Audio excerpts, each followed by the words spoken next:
Segundo taller internacional, didáctica de la historia. Celebro que se haya organizado este seminario porque se constituye un espacio para socializar experiencias didácticas, experiencias en aula. Y yo creo que esto nos enriquece a todos los profesores de historia y profesores de las materias de las ciencias sociales en nuestras diferentes carreras. Quien habla es docente de la carrera de arquitectura en la materia de historia 2, y también en la carrera de turismo y diseño gráfico, en las materias de historia del arte, como también en historia del diseño gráfico. En esta presentación voy a compartir algunas de las experiencias en estos 3 grupos vinculadas en el quehacer de la evaluación de los conocimientos, un medio que considero importante para evaluar el conocimiento logrado, desarrollado por nuestros estudiantes son las prácticas. Y en este caso, prácticas desarrolladas en muchos casos en aula o prácticas desarrolladas con una disponibilidad de tiempo mayor, siempre vinculadas al contenido de nuestras asignaturas. Y en el objetivo también de no solamente desarrollar conocimiento en ellos, sino también las capacidades, tanto en nuestros estudiantes de turismo como también en nuestros estudiantes de arquitectura y diseño gráfico, cuyos perfiles son, diremos, diferentes y cuyos objetivos como carrera son también distintos. He titulado esta presentación Aprender Historia creando cuentos, historietas, códices y crónicas. Es decir, aprender historia y evaluar el conocimiento de la historia a partir de desarrollar estos diferentes géneros narrativos, en muchos casos géneros que utilizan diferentes formas de lenguaje, el lenguaje gráfico, pero también el lenguaje escrito. Cuentos. En la asignatura de Historia del Arte 1 hemos tenido la oportunidad de evaluar conocimientos utilizando este instrumento que es la creación de breves cuentos en torno a algunos de los temas desarrollados en clase. Siempre nos preguntamos cómo evaluar el conocimiento desarrollado y encontramos que el conocimiento memorístico, la repetición memorística en un formulario de examen no siempre es el mejor método de evaluar el conocimiento, porque es un conocimiento a corto plazo. Sin embargo, si le damos la libertad al estudiante de apropiarse de ese conocimiento y de reinterpretarlo, probablemente estamos logrando un otro nivel de aprendizaje. En este caso, en la materia de Historia del Arte 1, experimentamos con la creación de cuentos en aula. Trabajando grupalmente, se organizaron grupos de 2 personas y se les encomendó la creación de una breve narración relacionada con el tema, en este caso con la cultura egipcia. Y salieron cosas interesantes. Me voy a permitir dar lectura a uno de esos cuentos que de manera lúdica, de manera libre, fueron desarrollados en este grupo de Historia del Arte en Turismo. El título del cuento, la cultura egipcia. Se darán cuenta por la narración el carácter libre, el carácter lúdico que tiene esta práctica. Dice así: hola amiguitos, soy la momia de Egipto. Hoy les contaré la historia del niño rey Tutankamón. Había una vez un niño llamado Tutankamón que vivió en Egipto. Este niño perdió a sus padres a los 10 años, motivo por el cual tuvo que subir al trono para así poder dirigir Egipto. El niño, asustado, no sabía qué hacer, no sabía cómo gobernar, pero con la ayuda de sus dioses Osiris, Isis, Horus, Set, Ra, Anubis, pudo salir adelante y ser uno de los mejores faraones. Con el pasar de los tiempos, Tutankamón fue desarrollando la agricultura con el cultivo de cereales, frutos y hortalizas. Este era el tipo de alimentación de ese tiempo, con el cual también se alimentaba la población y los esclavos. Los esclavos eran los encargados de construir pirámides, las cuales iban a ser las tumbas de los faraones, en el cual se enterraban estos con todas sus pertenencias, debido a que ellos pensaban que existía vida después de la muerte. Mientras más tenían, más aceptados serían en el más allá. Un día el faraón Tutankamón murió y así fue enterrado con todas sus pertenencias. La tumba de Tutankamón fue encontrada casi intacta. La tumba contenía 4 cuartos y en el interior de esta, Tutankamón fue enterrado en un sarcófago o tumba de oro que pesaba aproximadamente 50 kilos. En la actualidad se encontró la tumba de Tutankamón y esta tenía una maldición que trataba de que si alguien o persona que abría la tumba iba a morir misteriosamente. Los arqueólogos que encontraron la tumba de Tutankamón murieron uno tras otro. Con esto, niños, me despido y los veo en otro cuento de los faraones de Egipto. Es una práctica, como les diré, lógicamente la carrera no les da los medios, no es el objetivo redactar cuentos, pero se utiliza este medio para evaluar el grado de aproximación al aprendizaje, al dominio de ciertos elementos que caracterizan, en este caso, a la cultura egipcia, o bien puede ser aplicable esta práctica a cualquiera de los temas que normalmente nosotros impartimos. Como hay otras narraciones que en esta experiencia nos permiten desarrollar ese grado no solamente de aproximación al conocimiento, sino también habilidades, enfocando ese conocimiento, esos contenidos, pero de una manera algo diferente. Las historietas. En la carrera de diseño gráfico hemos tenido la oportunidad también de experimentar con este otro género narrativo. Y en este caso, un tema que es el evaluar el grado de comprensión sobre el origen mítico de las culturas a través de la invención de leyendas, y el tema también del urbanismo simbólico ritual practicado por la cultura incaica y la significación sagrada de los cerros para las culturas andinas. En este caso, la consigna trató en la creación individual de una historieta sobre la montaña del Negro Muerto o Yanahuayusca, que es una montaña que hace parte de la cordillera del Tunari.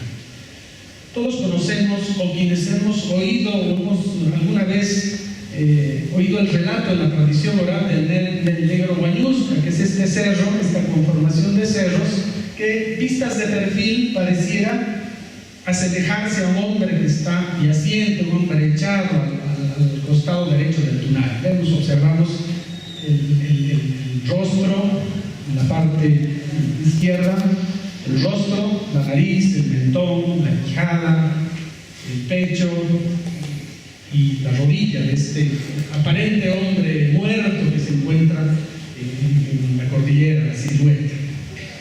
Según un poco indagando en la tradición oral, cuenta mi madre que su bisabuela le solía decir que la lluvia venía del Negro Muerto, cuando se formaron nubes en la punta de este conjunto de serranías, es que probablemente iba a llover. Por lo menos en la tradición oral se decía eso, que la lluvia venía del Negro Muerto, la lluvia venía del Yanahuayusca. Y la idea a partir de esta consigna fue generar historietas que de algún modo generen una interpretación mitológica de este mito, de esta tradición oral, de este mito sobre esta montaña. Y acá, bueno, los productos nos muestran esto, ¿no? El diálogo de los personajes, haciendo referencia a que la lluvia venía de este lugar. Otros productos que son mucho más simples en la representación de este personaje. Hay que decir que en nuestra cultura andina esto es muy fuerte, es muy conocida, por ejemplo, la leyenda del Murata, la leyenda del Huayna Potosí, del Illimani, la lucha del Illimani con el Huayna Potosí, el Murata, y una lucha entre, vamos a decir, estos cerros milenarios, estos cerros generadores de la cultura, dan lugar a la creación de este tercero, que es el Murata, una leyenda conocida en los picos de la ciudad de La Paz. Y en este caso se trata de incentivar la creatividad y la generación de mitos, es decir, cuál es la razón por la que se origina este cerro, esta construcción de cerros que aparentemente tienen figura humana. Y bueno, los estudiantes le dan una explicación libre, una explicación desde su propia creatividad, algunas más desarrolladas con mayor diálogo, otras ciertamente más libres, y lógicamente también es un medio para que les permite desarrollar las habilidades manuales y volcar su creatividad y su talento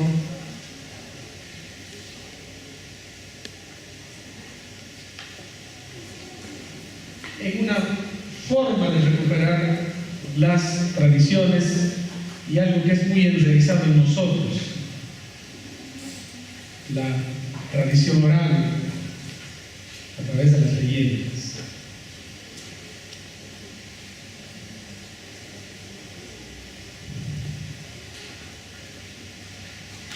Yo me imaginaba cuando planifiqué esta práctica que Cochabamba tiene varios cerros, y estos cerros, de cierto modo, y es muy probable que para nuestras culturas locales hayan tenido una significación sagrada, pero también una significación de ser cerros protectores, de ser los apus, los cerros también originadores de la vida. Entonces, el diálogo de este personaje mítico con otros elementos de la naturaleza, el sol, la luna u otros seres que son de nuestro cotidiano, podrían significar para nosotros la posibilidad de desarrollar elementos de afianzamiento de nuestra identidad. Este mismo recurso ha sido desarrollado para la evaluación de otras temáticas en las materias de historia de la arquitectura, por ejemplo, la cultura tiahuanaca o el descubrimiento de América. A mí me causó mucha sorpresa, por ejemplo, esta historieta, les cuento la anécdota del descubrimiento de América, de un estudiante que había retornado después de muchos años a completar la carrera, y lógicamente volvió al segundo año a cursar la materia de historia, ya una persona mayor que tenía lógicamente dificultades en su asistencia, y cuando tocó desarrollar la práctica, desarrolló una práctica con una calidad y con una pertinencia increíble que a mí me interpelaba, bueno, me daba a pensar si esta persona a lo mejor tenía más habilidades en el desarrollo de este tipo de expresión que la misma carrera de arquitectura. Yo les soy franco, en hora y media de clase desarrollar una práctica con este alcance a mí definitivamente me sorprendió. O temáticas relacionadas con la historia universal, el periodo del Paleolítico, el periodo del Neolítico, donde vemos plasmado en este lenguaje gráfico el contenido, la comprensión, ese grado de aproximación al aprendizaje que nosotros profesores buscamos. O en esta especie de examen donde se planteó 4 preguntas relacionadas con el concepto de patrimonio cultural, era un examen que debía desarrollarse en formato de historieta, 4 preguntas relacionadas con el patrimonio, y el resultado más allá del desarrollo teórico, la forma de expresión da cuenta de una otra manera de comunicarse. Temas como Mesopotamia, temas como de la cultura egipcia, nos dan cuenta de que este es un medio a través del cual el estudiante probablemente tiene la libertad de expresarse de manera quizás mucho más libre, mucho más espontánea, que simplemente resolver un formulario contrarreloj. En la materia de Historia 2, en la carrera de diseño gráfico, a tiempo de desarrollar el tema de los códices mayas, el desarrollo de la numérica maya, la escritura geográfica y iconográfica, desarrollamos la aplicación de este medio, de este medio narrativo, en la construcción de una historia personal de los estudiantes de diseño gráfico, en el cual ellos nos narraran las 3 etapas de su vida: la niñez, la adolescencia y la juventud, aplicando imagen, aplicando la numérica maya para escribir la fecha y la edad que tenían en cada una de estas etapas, y ideogramas para que vayan asociados con la imagen. Como también se hizo un ejercicio de códice que nos muestre las diferentes celebraciones de nuestro calendario, y los resultados son estos. Estos son códices desarrollados siguiendo el patrón de los códices mayas, donde vemos esa narración de la etapa de la niñez, de la primera infancia, del alumbramiento, de los primeros pasos, de la niñez, de los juegos, donde la numérica, el ideograma y la imagen nos van contando aspectos particulares de cada persona. Y naturalmente el hallazgo, el bachillerato y el hallazgo, el encuentro con la universidad y el encuentro con la carrera también. Esto está expresado en este tipo de lenguaje u otras historias. Cada uno tenía sus propios conflictos, sus propios temperamentos, su propia forma de contarnos su vida. Y este es un medio en el cual probablemente los estudiantes dieron la oportunidad a conocerlos un poco más, a conocer de sus conflictos, de sus frustraciones, de sus esperanzas, en un lenguaje totalmente diferente al convencional. Algunos más ceñidos a la estética de los mayas, otros con expresión más libre. Y estos otros ejercicios que nos cuentan las diferentes fechas del calendario. Desde el Año Nuevo, el Carnaval, el Día del Padre, la Semana Santa, el Día de la Madre, San Juan, el 6 de agosto, la Virgen de Cupiña, el 14 de septiembre, el 21 de septiembre, el Halloween, que en realidad era la fiesta de Todos Santos, y la Navidad, donde imagen, ideograma y numérica nos permitían mostrar ese calendario de un lenguaje completamente distinto, y donde la creatividad, la libertad de expresión se ve materializada.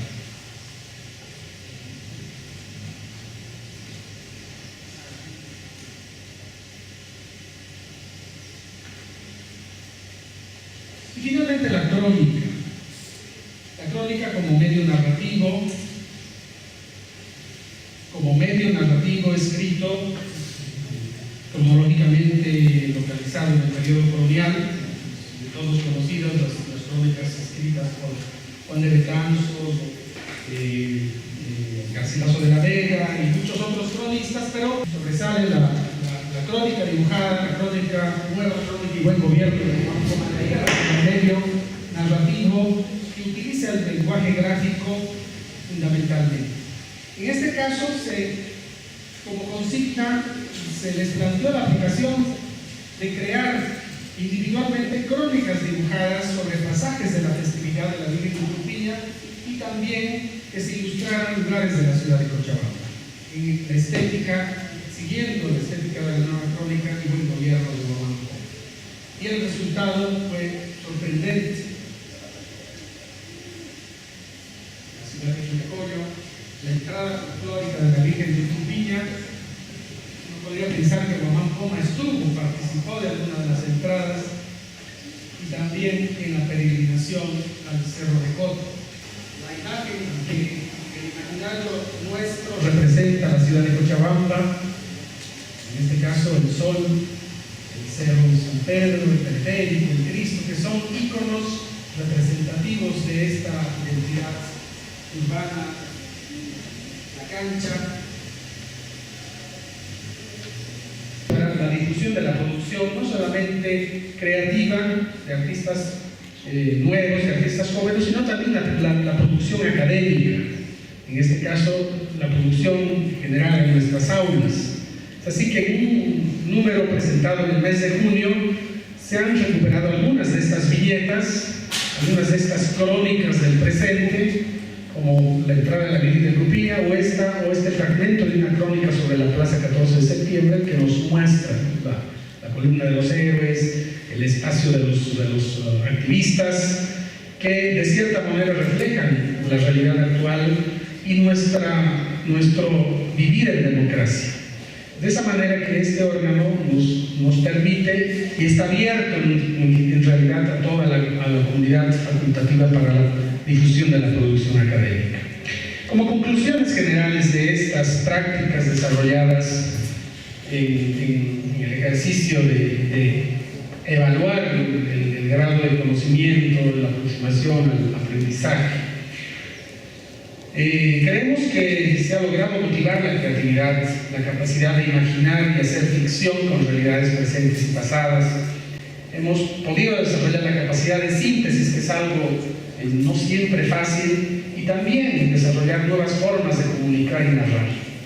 Y también hemos logrado, cuando se ha trabajado en equipo, aprendizajes sociales, aprender a compartir ideas, y también hacer del conocimiento no algo mecánico, algo inerte, sino también algo aplicable, algo aplicativo, como también desarrollar las capacidades manuales y sensoriales, es decir, la capacidad de captar la realidad, la capacidad de observar y plasmar esto en estos ejercicios. Hacer de la práctica de aprender y enseñar algo divertido, algo lúdico. Muchas gracias, colegas.